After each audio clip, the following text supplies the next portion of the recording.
The supplements that I take and the foods that I eat every day are of course very customized to me, based on my knowledge of my own body, where I am on my personal health journey, what my genetics and epigenetic situation is.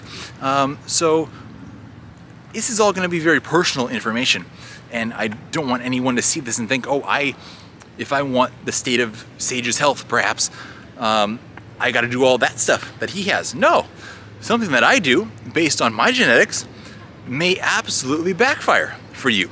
Something that I do for the stage of my health journey that I'm in at the moment may not be right for you. Like, let's say I have a piece of fruit in the afternoon one day for a snack. It's good for me at the stage that I'm at. If I was to do that at a different stage of my health journey, like when I was dealing with a lot of candida issues, okay, that would not have been good. That would have been real problematic, and I would have been looking at a candida flare-up. This guy's driving backwards on a one-way road. All right. See, yeah, if I was to have a mango while I was trying to deal with candida, would have been like driving backwards on a one-way road right there. So let's talk though about what I do have, because I think there may be some value there, even though it's, individualized. So one gene, for example, that I have and deal with is MTHFR. This is one that quite a few people actually have, and it's definitely something you want to know about if you do have it. And so because of this, I take a supplement called 5-methyltetrahydrofolate. I take that every day, and it is tremendously helpful for me in a lot of ways.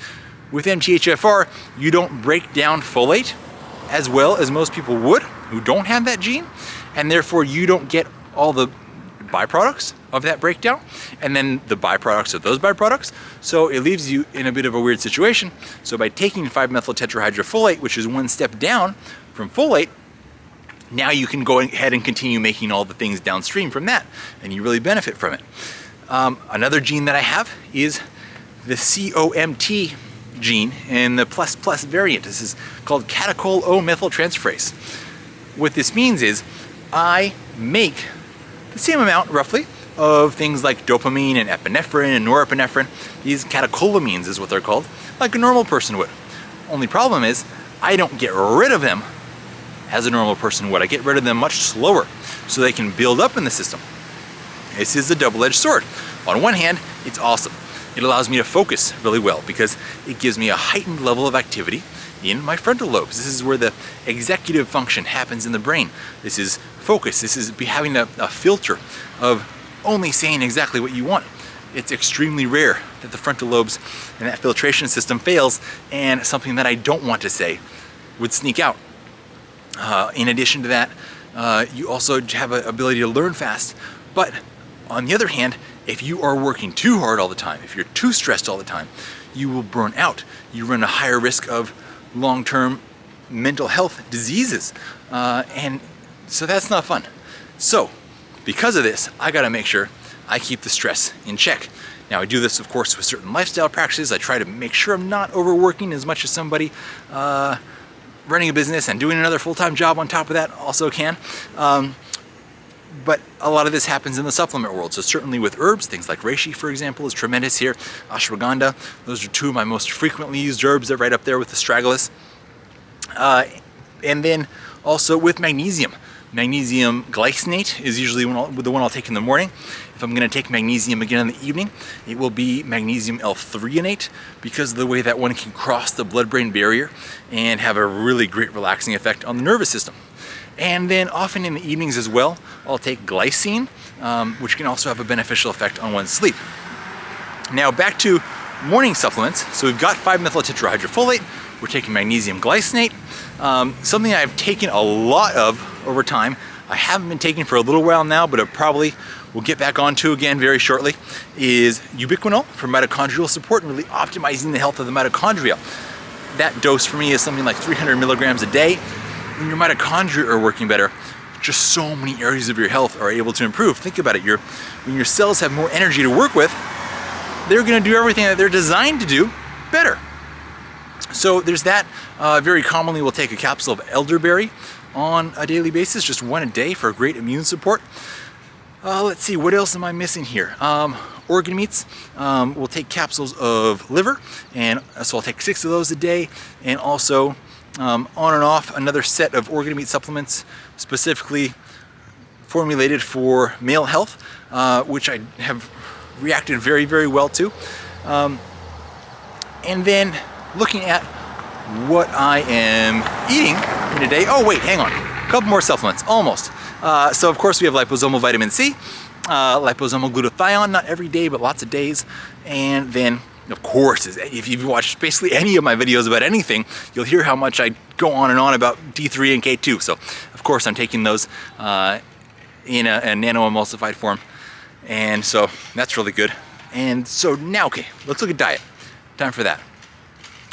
Breakfast / lunch, it comes in around 10, 11 a.m. every day. I'll get up in the morning, work, and then I get hungry. So it's time for that. First thing I'll do is take 4 slices of the quinoa millet sprouted seed loaf from Grindstone Bakery. Those guys are spectacular. And I will toast that up, and then I prepare this mix of things that I put on top of it.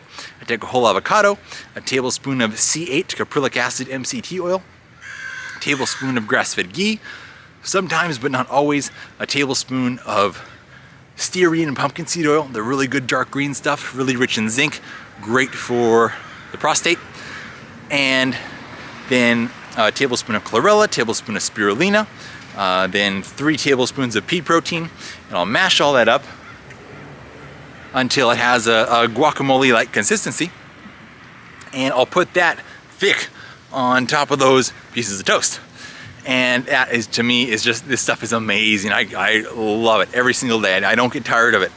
And so on top of that, I'll do a little bit of Icelandic sea salt, and then I'll do, Ana Blanca makes this incredible spice mix, and so we have that in a spice grinder, and I'll do quite a bit of that on there, and that stuff just is amazing for me. So I'll take my morning supplements with that, and then from there I won't eat until dinner. That keeps me very satiated, which is important to me because I'm a very busy guy.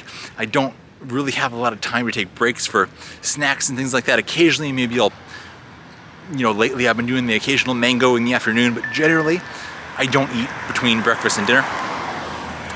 So breakfast, lunch, something in between, brunch, whatever you want to call it, depending on the timing, But then dinner, usually we'll have some sort of a vegetable dish, maybe something like sweet potatoes or quinoa as well. And then I'll have some seafood protein. Basically it's alternating nights. One night I'll have wild caught salmon. The alternate night I will have sardines. I've been doing this now for about a year. Of course, me coming from a vegetarian background growing up and some years of veganism, then transitioning back out of that, starting on things like ghee, but now getting to this point, I feel really good with it. It's created a very positive change for me, something I've never experienced before. Before a year ago, I'd never had seafood. And so I feel very strong with it. I feel a good, I don't know, it's hard to describe it, a biological density. In fact, I've also put on 15 pounds of muscle without changing my existing training program, and I feel really good with that. So again, this is stuff for me based on my own physical and spiritual journey and where I'm at in my health program at this time. Maybe some of this is interesting to you, maybe not at all. But you asked the question, so I'm here answering. I hope something in here was interesting or fun for you. If it was, please do leave a comment down below. I'm curious to hear what caught your interest, caught your ear, caught your eye in here, and leave me a like. If you guys like and subscribe and support us in that way, it really helps us to then reach other people with this kind of information, and more people can kind of see this and get inspired to get on the health journey as you have. So it's a great way to spread the good vibes. And thank you to everyone who supports our business as well by enjoying the chocolate, by enjoying the powerful super herbs that we love so much. And I just want to express a lot of gratitude to you guys for helping us to live this dream of bringing people happiness and health in the form of chocolate. It's really a lot of fun. So thank you guys so much for joining me today. Hope you're having a beautiful one out there wherever you are, and look forward to seeing you all again soon.